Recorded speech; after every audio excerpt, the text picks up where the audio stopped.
정부가 암호화폐 과세를 2년 유예하기로 했습니다.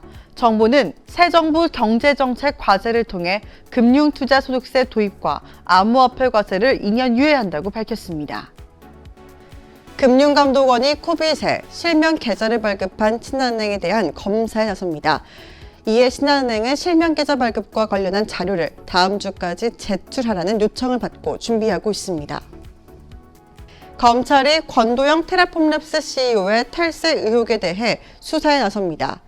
합수단은 권 대표에 대한 세무조사 자료 분석과 함께 테라폼랩스의 자금 흐름을 추적할 수 있습니다. 아이콘루프가 자체 블록체인 프레임워크인 파라메타를 공개했습니다. 파라메타는 다양한 비즈니스 요구사항에 맞춰 손쉽게 블록체인 메인넷을 구축할 수 있도록 하는 블록체인 프레임워크입니다. 보라 네트워크가 미티컬 게임즈가 보라의 거버넌스 카운슬에 합류한다고 밝혔습니다. 미티컬 게임즈는 사용자 소유 경제 기반의 게임에 특화된 개발력을 보유하고 있습니다. 빗썸 경제연구소가 미국 암호화폐 규제 관련 리포트를 발행했다고 밝혔습니다. 또한 미국의 규제가 암호화폐 시장에 건전한 조정 효과를 불러올 가능성이 높으므로 투자자에게 주의 깊은 투자가 요구된다고 당부했습니다.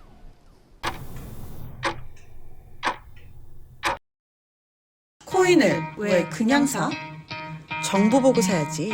이거 끝까지 봐. 딱 10분이면 돼. 코인 뉴스 하면 어디? 블록체인 투데이에서 코인 정보를 찾다. 안녕하세요. 6월 17일 금요일의 블록체인 투데이입니다. 미국 연방준비제도가 한 번에 기준금리를 0.75포인트 인상하는 자이언트 스텝을 단행했습니다. 이에 암호화폐들은 일제히 상승세를 보였지만 아직 여러 악재가 거치지 않고 있어 오름세가 길지 않을 것이라는 전망이 나오고 있습니다. 그럼 오늘 블록체인 업계 주요 소식입니다. 정부가 암호화폐 과세를 2년 유예합니다. 정부는 새 정부 경제정책 과제를 통해 금융투자소득세 도입과 암호화폐 과세를 2년 유예한다고 밝혔는데요. 현행 세법에 따르면 오는 2023년부터 암호화폐 투자의 기본 공제 금액이 넘는 소득을 낸 사람은 20%의 세율로 세금을 내야 하는데 과세 시점을 2025년으로 재차 연기하겠다는 겁니다. 당초 정부는 지난해 10월부터 암호화폐 과세를 시작하려 했으나 법안 통과 과정에서 과세 시점이 2022년 1월로 3개월 미뤄졌고 이후 세금 부과 연도가 2023년 1월로 또다시 1년이 연기된 상태였습니다. 이로써 암호화폐 과세는 벌써 3차례나 미뤄지게 됐는데요. 정부는 관련 제도가 충분히 정비되지 않으면 세금을 매기지 않겠다는 것인데 사실상 추가 연기 가능성도 열어둔 것으로 풀이되고 있습니다. 금융감독원이 암호화폐 거래소 코빗에 실명 계좌를 발급한 신한은행에 대한 검사에 나섭니다.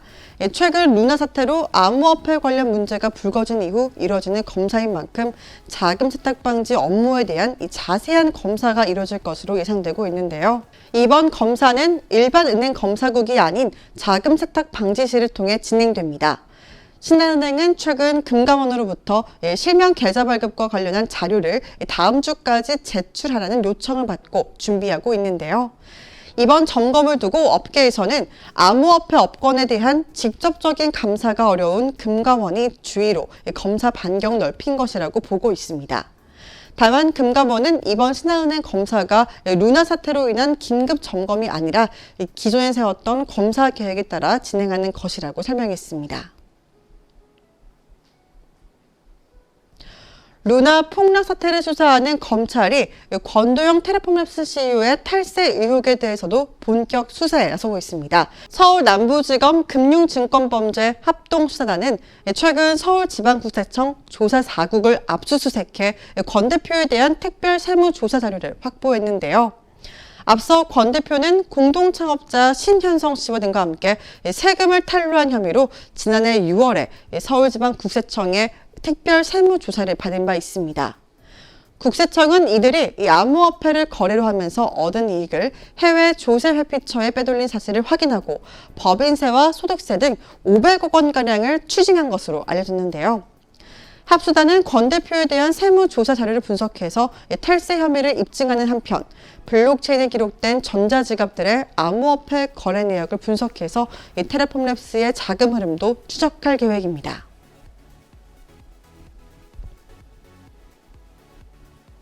아이콘루프가 자체 블록체인 프레임워크인 파라메타를 공개했습니다. 아이콘루프의 파라메타는 코스모스의 코스모스 SDK, 폴카닷의 서브스트레이트와 같이 다양한 비즈니스 요구 사항에 맞춰서 손쉽게 블록체인 메인넷을 구축할 수 있도록 하는 블록체인 프레임워크인데요. 파라메타는 아이콘루프의 블록체인 코어 원천 기술을 모두 담은 독자 개발 엔진인 루프체인을 기반으로 검증된 모듈과 또 메인넷 구축을 위한 다양한 툴, 그리고 블록체인 간의 연결을 위한 상호 운용성을 통해서 어떤 비즈니스에도 최적화된 맞춤형의 블록체인을 구축할 수 있도록 했습니다. 뿐만 아니라 커스터마이징이 용이한 토큰 이코노미 수수료 시스템과 또 노드 관리 운영 대행, 그리고 네트워크 충돌 발생 시의 대응 지원 또한 제공한다고 설명했습니다. 보라 네트워크가 미티컬 게임즈가 보라의 거버넌스 카운슬에 합류한다고 밝혔습니다. 미티컬 게임즈는 콜 오브 듀티, 월드 오브 워크래프트, 기타 히어로 등의 유명 게임 개발사들이 설립한 게임 개발사입니다. 사용자 소유의 경제 기반 게임에 특화된 개발력을 보유하고 있는데요. 보라 네트워크는 이번 협업으로 미티컬 게임즈의 아시아 태평양 지역의 P2E 생태계 진출을 위한 교두보의 역할에 나선다고 합니다. 또한 미티컬 게임즈는 보라 프로젝트의 해외 네트워크 확장을 지원할 계획이라고 밝혔습니다.